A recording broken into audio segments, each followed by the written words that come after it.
नमस्कार दोस्तों, आप देख रहे हैं न्यूज़ टीवी। मैं हूं जितेंद्र ठवर मलानी उर्फ टोनी। आज बहुत ही पावन ऑस्पिशियस डे है। भगवान गौतम बुद्ध पूर्णिमा है आज। बहुत ही जोशे जुनून और बहुत ही हाई स्केल पे, not only in India but across the world, ख़ास तौर पे तो साउथ ईस्ट एशियन कंट्रीज़ में गौतम बुद्ध को जहाँ पे माना जाता है, इंडिया में तो बहुत माना जाता है क्योंकि इंडिया में ही उनकी पैदाइश हुई थी। उस टाइम पे लुम्बिनी थी, नेपाल और भारत हिंदुस्तान ही माना जाता था। ये तो बंटवारा बाद में हुआ। तो आज बहुत ही पावन दिन है, गौतम बुद्ध भगवान की आज पूर्णिमा है। आज इस वक्त मैं बैठा हूँ, एक बहुत ही सुंदर ब्यूटीफुल गौतम बुद्ध का मंदिर है कोपरखेरना, नवी मुंबई में। और आज मेरे साथ हैं इस मंदिर की देखभाल करने के लिए जो सालों से जी जान से सेवा करते आ रहे हैं, गौतम बुद्ध भगवान की और बाबा साहेब अम्बेडकर की सेवा करते आ रहे हैं। तो अपना अपना इंट्रोडक्शन वो खुद देंगे क्योंकि बहुत काफ़ी अच्छी खासी जोशे जुनून वाली टीम है यहाँ पे जो सेवा में लगी हुई है सालों से। तो आप सबका स्वागत है सर न्यूज़ टीवी पे। सबको बधाई देता हूँ मैं आज भगवान बुद्ध पूर्णिमा पे। बाबा साहब अम्बेडकर की सेवा में आप लगे हुए हैं। जय भीम बोलना पड़ेगा मुझे। क्यों? क्योंकि बाबा साहब ने गौतम बुद्ध को अपना गुरु मानकर जो यूनिटी और इकट्ठा जो सबको लाया साथ में, वो बहुत ही बड़ी ह्यूज टास्क थी, एक कठिन काम था, लेकिन बाबा साहब ने करके दिखाया। अगर वो ना करते तो आज हम शायद एकजुट नहीं हो पाते। तो कोटि कोटि प्रणाम बाबा साहेब को। वो तो दिल से करते हैं, वो हमारे नेशनल हीरो नहीं, इंटरनेशनल फेमस हैं। बाबा साहब अम्बेडकर अगर इंडियन कॉन्स्टिट्यूशन नहीं लिखते तो मैं हमेशा हर इंटरव्यू में यही बोलता हूँ, तो इंडिया में एक जंगल राज होता, लोग एक दूसरे को मार काट करके ख़त्म कर देते। बाबा साहब ने कॉन्स्टिट्यूशन लिखा, उसके ऊपर लॉ बना। आज हम सिविलाइज कंट्री में रहने के लायक हैं, तो उसका पूरा का पूरा क्रेडिट जाता है एक महान आत्मा को जिनका नाम है बाबा साहब अम्बेडकर। तो कोटि कोटि प्रणाम। शुरू करते हैं आज का ये जो चैटिंग है। गौतम बुद्ध की एक स्टोरी है, मुझे तो पता है, लेकिन ऑडियंस को मैं चाहता हूं कि बहुत डीप डिटेल में सर आप बताइए, अपना इंट्रोडक्शन भी दीजिए। मेरा नाम दिगंबर सदाशिव सूर्यवंशी। मैं धम्मशील बुद्ध विहार सेवा समिति से, हमारा ये 13 बरस हो गया हमारा ये धम्मशील बुद्ध विहार होके। और तभी से हम लोग हमारी जो कमेटी है, कमेटी हमारी 17-18 लोग कमेटी के हैं। वो 17-18 लोग कमेटी के जो है, हमारी सुबह 5 बजे 5:30 बजे वंदना होती है, 5:30 बजे वंदना, 6 बजे मेडिटेशन और शाम को 8 बजे वंदना फिर से होती है। हर पूर्णिमा के दिन प्रवचन होता है और जो भी समझो कौन सा त्यौहार होगा वो हर टाइम हम इधर ये भगवान बुद्ध का, डॉक्टर बाबा साहब अम्बेडकर का ये त्यौहार हम लोग बनाते हैं। हाँ, इसी तरह से चलता है। और भगवान बुद्ध के ये पूर्णिमा का जो दिन जो है, बहुत मतलब बहुत हमजारी जो लोग हैं, बस श्रद्धावान है, श्रद्धे से इधर से समझो मेहनत करते हैं, बाहर से परिश्रम करके आएगा तो भी समझो दिन में एक बार इस बिहार में आते हैं। अच्छा। सुबह 5 बजे से लेके रात को 10 बजे तक ये बिहार चालू रहता है, ये बंद कभी होता नहीं है। और इसकी देखभाल हर भी कोई, ऐसा किसी को हम पैसा दे के रखा नहीं है, हर कोई आदमी अपना देखभाल कर सकता है, अपने अपने तरफ से करता है। हाँ, कोई किसी चीज़ की समझो कमी हो, कुछ हो, और समझो पैसा पानी हमको ऐसा कोई जो लोग हैं अपने दान भी देते हैं, और हम खुद महीने में हमारे जो कुछ है ये है वो जो समझो जितना निकालने का उतना पैसा हम निकालते हैं। और कोई त्यौहार बनाने का होगा तो भी हम बहुत अपना जो 1000-500 जो लगता है वो हम कमेटी के लोग निकाल के ऐसा त्यौहार बनाते हैं। और उसी टाइम समझो बस खाने का दान हो, कोई अपना सजावट हो, कुछ भी हो, तो हम लोग ये सब मिलजुल के करते हैं। हाँ तो साहब, ये भगवान गौतम बुद्ध वो तो एक्चुअली एक राजा के ख़ानदान में पैदा हुए थे। सिद्धार्थ नाम था उनका, ही वॉज प्रिंस सिद्धार्थ। शादी भी हुई, उनको एक बेटा भी हुआ, मेरे ख्याल से राहुल नाम था उनका, है ना, राहुल नाम का था। मैंने गौतम बुद्ध के ऊपर काफ़ी कुछ रिसर्च किया है। मैं फॉरेन कंट्रीज़ में थाईलैंड, सिंगापुर, मलेशिया में जाके गौतम बुद्ध के ऊपर भगवान गौतम बुद्ध के ऊपर जितने भी टेम्पल्स हैं सब कवर किए मैंने। 10 सालों से मैं ये करते आ रहा हूँ, और जहाँ पे भी भगवान गौतम बुद्ध का मैं मंदिर देखता हूँ तो मेरे मन की इच्छा होती है कि यहाँ पे मैं न्यूज़ कवरेज करूँ। तो आप लोग तो बहुत अच्छा काम करते हो, मुझे 2% काम करने का मौका मिलता है, 98% तो आप कर लेते हो, बराबर है। आप तो 100% काम करते हैं। नहीं सर, सेवा तो आप करते हैं ना, हम तो आके सिर्फ न्यूज़ कवरेज करते हैं। जाके समझो लोगों को इंट्रोडक्शन देना, समझो आपका काम आप करते हैं, तो आप तो 100% अच्छा काम करते हैं।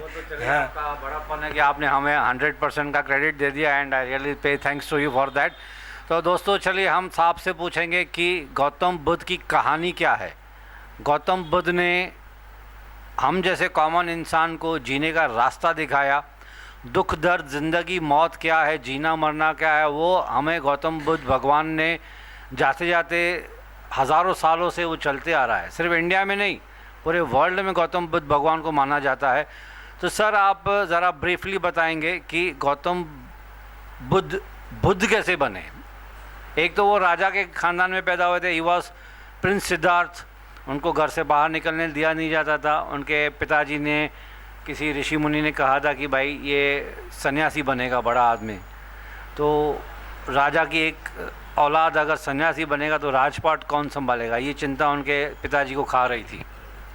तो उन्होंने, जितना मुझे पता है, अगर कुछ गलत बोल दिया तो आप उसको ठीक कर दीजिएगा, कि उन्होंने उनको बचपन से लेकर ही बाहर निकलने का मौका ही नहीं दिया, जो कुछ है आप महल में ही रहो। तो अचानक से शायद किसी दिन अपने प्रिंस सिद्धार्थ, उस वक्त तो बुद्ध बने नहीं थे वो शायद बाहर निकले, किसी अर्थी को देखा, लोग बीमार हैं, लेबर क्लास में ज़िंदगी जी रहे हैं, तो उनको बहुत अजीब लगा।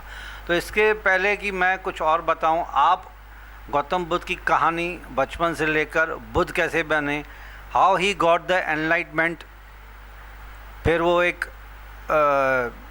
ट्री के नीचे बैठे जो आज नेपाल में है, वो पूरी कहानी ज़रा बताइए प्लीज़। अभी भगवान बुद्ध आप जो बता रहे हैं कि उसी को कोई दुख दे के बाहर नहीं निकले।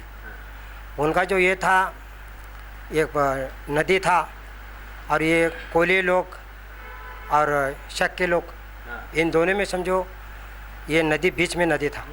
ये नदी का पानी कौन पहला लेगा, कौन पहले लेगा, इसके वजह से हर हमेशा उसमें झगड़े होते थे।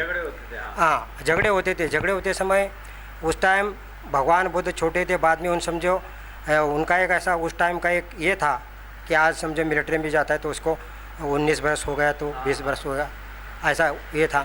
तो उन्होंने समझा, उनका उम्र हो गया 18-19 उम्र हो गया, तो उनका एक समझो सैन्य जैसा उसके भर्ती किया जाता था। तो उसी में उनके जो समझो ये था, उसमें भर्ती किया। तो उसी टाइम ये मतलब ये शक के लोग और ये कोली लोग उनका कहना था कि समझा इस टाइम समझे नदी का पानी लेने का हमारा टाइम है।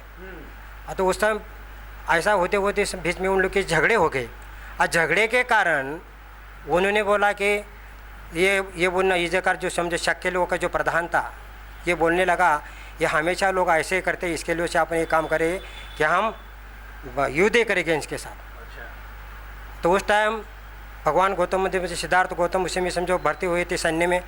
तो उन्होंने बोला कि काम झगड़े से नहीं होता है, काम अपने मुझे समझदारी से ले लो, झगड़ा करके समझो कुछ नहीं होता है।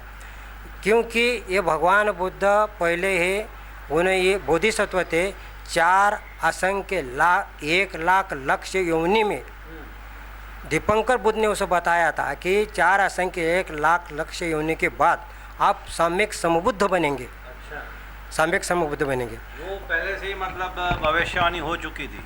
मतलब वो दीपंकर बुद्ध ने एक बुद्ध थे, ये 28 बुद्ध है, इनके पहले 27 बुद्ध थे। तो वो दीपंकर नाम के जो बुद्ध थे, ये दीपंकर नाम की उनकी समझो मुलाकात ये उस टाइम में वो एक ब्राह्मण थे। ये ब्राह्मण कैसे बने उस टाइम, एक बात है कि ये ब्राह्मण थे उस टाइम समझो उसके माता पिता ने, ये छोटा था, माता पिता उसके मर गए, मरने के बावजूद उसने जो उसका जो प्रधान था, प्रधान ने समझा 18 बरस 19 बरस के बाद उसको बताया कि बाबा ये जो समझा धन है, इतना सोने का मोहरा है, इतना सोना, इतना चांदी है, ये है सब कुछ उसने बताया।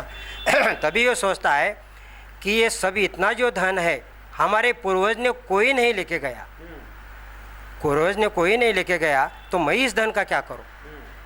तो उसने बोला कि धन मेरे को बांटने का है। उसने सब दौंडी पिटा के बोला कि समझा ये धन जो है मैं बांट दूंगा। तो सब लोग आया तो उसने जो भी है सबको दे दिया, सबको दे दिया, कुछ नहीं रखा। और लास्ट में जाके समझो जंगल में अपना तपस्या करने के लिए बैठ गए। तपस्या मतलब ये तपस्या वो तपस्या नहीं थी, ये ध्यान साधना। ध्यान साधना मतलब ये अपने मन के जो मन, अपना जो मन है, ये मन सबसे हाई पावर वाला मन है। हाई पावर वाला मतलब ये मन से आदमी बड़ा बना देता है, इसको छोटा भी बन देता है। ये मन के ऊपर ये ऐसा ये मन है कि किसी को फांसी लगा देता है, खुद फांसी लेता है, किसी की जान लेता है, किसी की जान लेता भी और खुद जान देता भी। ये ऐसा मन ये है। तो उसने बोला कि हम इधर बैठ के क्या करेगा। वो जंगल में गया, तपस्या करने लगा। और तपस्या करके उसको मालूम हो गया कि इतनी उसके पास पावर थी कि वो आकाश मार्ग से जाता था, आकाश मार्ग से होता था। एक वो ब्राह्मण थे, उसको एक ब्राह्मण थे, तो ब्राह्मण थे। फिर उस टाइम उनको मालूम पड़ गया कि गाँव बाजू के गांव में कोई आने वाला है, ऐसा आने वाला है। तो समझो तो बहुत उधर समझो बाजा बज रहे थे, सजावट कर रहे थे। तो उन्होंने सोचा कि क्या हो रहा है इधर करके, वो उधर गए। जाने के बावजूद उनको मालूम पड़ा कि यहाँ दीपंकर बुद्ध आने वाले हैं। तो उन्होंने सोचा इसी के लिए मेरा भी कुछ समझो काम उसके लिए कुछ कष्ट करने का है, तो मैं भी कुछ कष्ट कर सकता हूँ क्या। तो उन्होंने उन लोगों ने बोला बाबा कुछ काम तो बाकी नहीं है, काम ये बाकी है कि देखो आप इधर जो पानी है ना, ये पानी बंद नहीं हो रहा है। ये पानी बंद नहीं हो रहा है। तो उन्होंने बोला कि चलो ठीक है मैं बंद कर देता। वो गया, लेकिन दीपंकर बुद्ध तो आ रहे थे, तो वो पानी बंद कैसा करेगा। इसने क्या सोचा कि समझो वो पानी में ऐसा लेट गया और ऊपर से ये गोनी ले लिया, क्योंकि ताकि जो बुद्ध आने वाला है उसके पैर को मट्टी नहीं कीचड़ नहीं लगना चाहिए। तो वो लोग आए तो वो सजग रहते हैं। तो फिर वो दीपंकर बुद्ध ने देखा कि उस इधर एक आदमी लेटा है और उसके कहना ऐसा है कि हमारे पैर को कीचड़ नहीं लगना चाहिए, इसके लिए वो कीचड़ में सोया है। तो उन्होंने बोला कि चलो उठो, कि बोला हाँ उठा, कि तुमको अभी समझो इसी टाइम कुछ मांगने का है तो मांगो। तो वह अभी तुमको मैं अरहंत करता हूँ, अरहंत हो जाएगा। तो उन्होंने बोला नहीं, मेरे को अरहंत नहीं होने का है, मेरे को बुद्ध बनने का है। तो उन्होंने बोला कि बुद्ध तो बनेगा लेकिन अभी नहीं, 4 असंख्य 1 लाख लक्ष्य योनि के बाद तुम बुद्ध बनेगा, वही साम्यक समबुद्ध। तो उसी का दिया हुआ मतलब ये दीपंकर बुद्ध ने समझा बताया हुआ, समझा ये उनका आशीर्वाद था। इसी के आशीर्वाद से थे ये से बोधिसत्व हुए थे। वो खुद उन्होंने बताया कि हर योनि में मैंने जन्म लिया, हर योनि में जन्म लिया मतलब ये जब ये साम्यक समबुद्ध हो गए तभी इनको मालूम हुआ कि मैं 4 असंख्य 1 लाख लक्ष्य योनि में जन्म लिया हूँ। इसने हर योनि में बताया।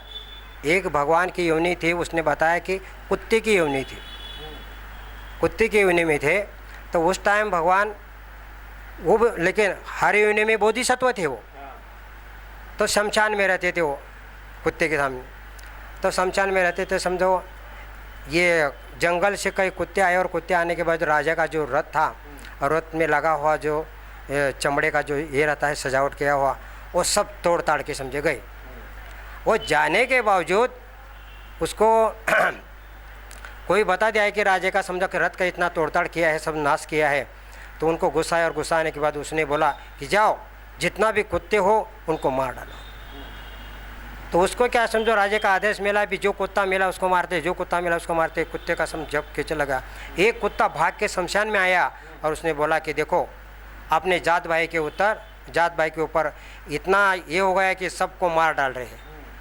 उन्होंने बोला क्या बात हुई। बोला ऐसा बात है, राजा का रथ कोई समझो नाश किया है और ये अपने ऊपर आया है, लेकिन जो कुत्ते थे वो जंगल से आए थे। फिर वो क्या बोला ठीक है। वो कुत्ता इतना ज़ोर से भागा मारने के लिए, उसको दौड़ते पीछे, लेकिन किसको मिला नहीं। जिधर राजा बैठे थे राजा के सिंहासन के नीचे जाके बैठ गया। वो लोग उधर तक गए राजा बोला रुको, इतना कुत्ते को मारा लेकिन कोई कुत्ता यहाँ तक आया नहीं, ये कुत्ता यहाँ तक आया। बोला कि रुको थोड़ा।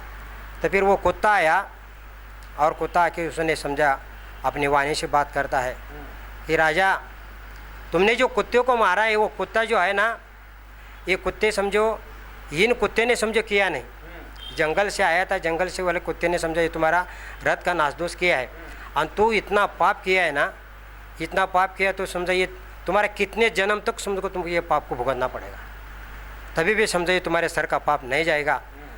तो उस राजा ने बोला कि फिर मैं अभी मेरा गलती तो हो गया तो मैं क्या करूं, अभी तो कुछ कर नहीं सकता है, जो हो गया वो हो गया, लेकिन हर किसी को इसका जो सज़ा है, जो गलती से भी करता है तभी उसको सज़ा भुगतना पड़ता है।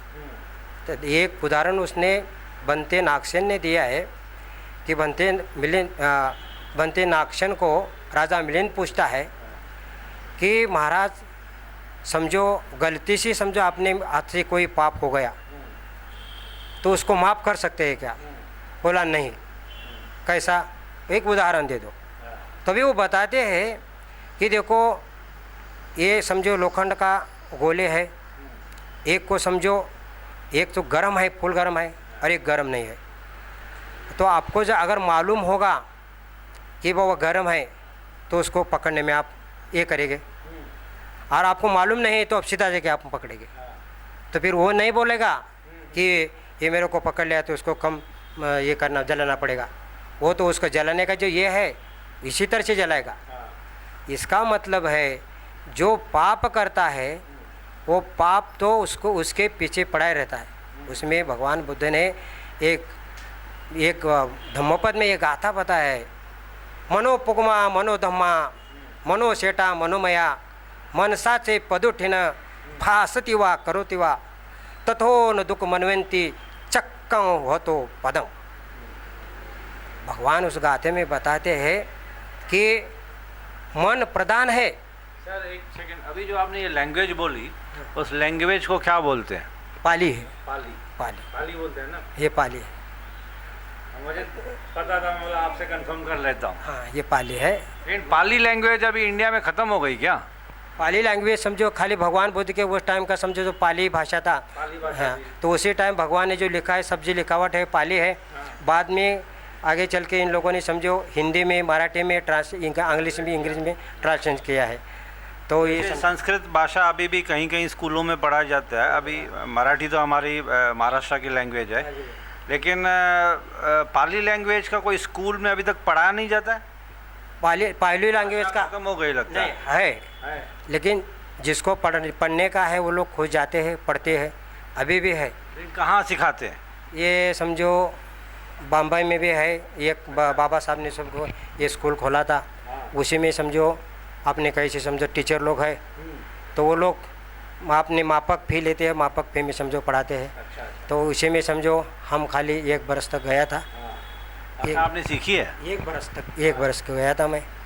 अब मतलब दिन में 2-3 घंटा 2 घंटा ऐसा सिखाता था, बाकी नहीं। तो चलिए, ये बीच में सॉरी मैंने आपको टोक दिया, पाली लैंग्वेज आपने बोला तो जस्ट आउट ऑफ क्यूरियोसिटी मेरे मन में ये क्वेश्चन रेज हुआ था। I thought of you are the right person to answer it. तो चलिए सर, भगवान गौतम बुद्ध की कहानी पे वापस से आते हैं। तो गौतम बुद्ध भगवान की जब शादी हुई तो वो प्रिंस थे उस वक्त, मतलब राजा की औलाद थी। तो उनको एक बेटा भी हुआ, शायद उनका नाम राहुल था। फिर अचानक से क्या हुआ कि उन्होंने राजपाट छोड़ के जंगल में चले गए। हाँ, जंगल में चले गए। वो समझो अपना उसका जो ये था समाज का, वही ये जिसने समाज ने उसने क्या किया कि अगर तुमको इसमें शामिल नहीं होने का है, या तो तुमको या घर छोड़ना पड़ेगा, नहीं तो तुम्हारी ज़मीन जुमला है ये हमारे कब्जे में आएगी, नहीं तो ये तुमको देश त्याग करना पड़ेगा। तो उसने क्या बोला कि मेरे को देश त्याग मैं कर सकता हूँ, हमारी ज़मीन जुमला है, आप इसको अपने कब्जे में मत ले लो, मैं देश त्याग कर सकता हूँ। ये किसने कहा था प्रिंस सिद्धार्थ से? कौन था वो? ये जो उधर के जो समाज, मतलब उन लोगों ने जो कम्युनिटी बनाई थी, उनका जो ये था, मुझे जैसा अपने सैन्य में जैसा भर्ती होता है वैसा उसका जो सैन्य में भर्ती हुआ था ना, उसी का जो प्रधान था, प्रधान ने बोला कि इसका नियम है, अगर आप ये युद्ध करना नहीं चाहते हो आप इसमें बीच आड़ आते हो तो इसका प्रायश्चित ऐसा है, या तो आपको इसको देश को छोड़ के जाना पड़ेगा, या तो आपकी ज़मीन जुमला हमारे कब्जे में आएगी, नहीं तो आपको देहांत का शिक्षा भी हो सकता है बोला था। तो उसी ने बोला कि तुम आप मेरे एक काम करो, मैं देश त्याग करता हूँ, देश त्याग करता हूँ। इसी वजह से उसने बोला कि देश, इसी की वजह से उन्होंने देश त्याग किया। और देश त्याग करके उसके मन में आया कि अगर मैं देश त्याग कर रहा हूँ तो जाते समय उसी के गांव में उसने अपना मुंडन किया, उधर चिवर परिधान किया, और चिवर परिधान करके वो किसी को साथ में नहीं लिया और खुद चले गए। तो उनको ही समझो मालूम नहीं था कि समझो अपन कहाँ जाने का, किधर जाने का। तो वो गए, जाने के बावजूद भिक्षा मांग के वो खाते थे भिक्षा। तो कहीं उधर के जहाँ जगह पे गए थे, उधर राजा बिंबिसार करके उनके था, उन्होंने बताया था, उसके पहले के समझो सम्मेन थे, सगे सम्मेन थे। उन्होंने बोला कि तुमको ये शोभा नहीं देता है, तुम सन्यासी का रूप लेके समझो भीख मांग के खा रहा है, ये तुम्हारे जो आजान भाव है, तुम्हारी इतनी ताकत है कि तुम एक काम करो कि तुम्हारा उधर का राज नहीं लेता है तो मेरा जो समझो राजपाट है, मेरा आधा राजपाट ले लो। अगर ऐसा ही नहीं लेना चाहते हो तो मेरा सैन्य ले लो, मेरे से समझो जो भी कुछ लेने का ले लो और मेरे साथ युद्ध करो, युद्ध करके ले लो, लेकिन ये तुम छोड़ दो। उन्होंने बोला नहीं। फिर वो क्या किया, वो तपस्या करने के लिए बैठे। वो तपस्या, उसने 7 बरस तपस्या किया। 7 बरस तपस्या करने के बावजूद उनको मालूम पड़ा, और इतना उसने ऐसा तपस्या किया कि बहुत घोर तपस्या किया है कि एक वाटी मतलब एक कटोरी चावल, कभी कभी 2 दिन में, 1 दिन में एक टुटेला फल, कभी कभी तो समझो खाना नहीं खाया, एक दाना खाते थे, एक चावल का दाना। ऐसा इतना ये होने से उसका शरीर एकदम दुर्बल हो गया। शरीर दुर्बल हो गया। वो ऐसा अगर अपना पेट पकड़ते थे उसका कमर हाथ में आता था, इतना शरीर दुर्बल हो गया। अब जब ऐसे उठते थे तो नीचे गिरते थे। तो उन्होंने भी सोचा कि मैं इतना घोर तपस्या कर रहा हूँ, इतना घोर तपस्या करने के बावजूद भी मेरे को कि ये जगत या जग में दुख है, और ये दुख, ये जगत सब दुखित है। ये दुखी जगत को, इस मनुष्य को मेरे को मुक्त करने का है, तो ये मेरे को कभी उलगड़ा हो जाएगा, ये तो हो ही ना है। तो उन्होंने सोचा कि अभी मैं क्या करूं, कैसा करूं। तो फिर इतने से समझो बैठे थे उधर, ये पेड़ के नीचे बैठे थे। तो एक सुजाता नाम की उन्होंने उसने अपने नवस बोला था एक पेड़ को कि अगर मेरे को बच्चा हो जाएगा तो मैं आपको खीर दान करूँगी। तो फिर उसने बोला अपने पन्ना, उसको बच्चा हो गया था कि अपने पन्ना नाम की उसकी दासी थी, उस दासी को उसने बोला कि जाओ वो पेड़ के नीचे साफ सफाई करके आओ। फिर वो गई उधर साफ सफाई करने के लिए। तो उन्होंने देखा कि वो भगवान गौतम बुद्ध बैठे हैं, लेकिन वो भगवान नहीं थे, सिद्धार्थ गौतम बुद्ध थे। तो उनका जो खाली हड्डी दिख रहा था, उसके मांस कुछ नहीं था, वो खून नहीं था, सब मांस पीछे समझे एकदम ही हुए थे, सब हड्डी दिख रही थी। और इतना उसका शरीर जो था इतना तेजोमय था, ये सूर्य भी उसके सामने फीका पड़ता था, उसका वैसा उसका शरीर तेजोमय था बचपन से। मतलब बंदे बोल रहे थे कि अगर ये शुक्र है, भरा है, इनके सामने भी वो उसका जो तेज था ना, कुछ भी नहीं था, ऐसा उसका शरीर ये तेज था। तो वो गई देखी तो उसने क्या ऐसा तेज है, इतना शरीर तेजवान है, तो ऐसा बैठा है। तो उन्हें गया और उसने बताया, अरे खुद जो वृक्ष है, पीपल वृक्ष है ना, वही नीचे आके बैठा है। उन्हें बोला ऐसा कैसा होएगा। गई, भगवान गौतम बुद्ध बैठे हैं। तो उन्होंने खीर लेके गया था, तो खीर उसके सामने रखा।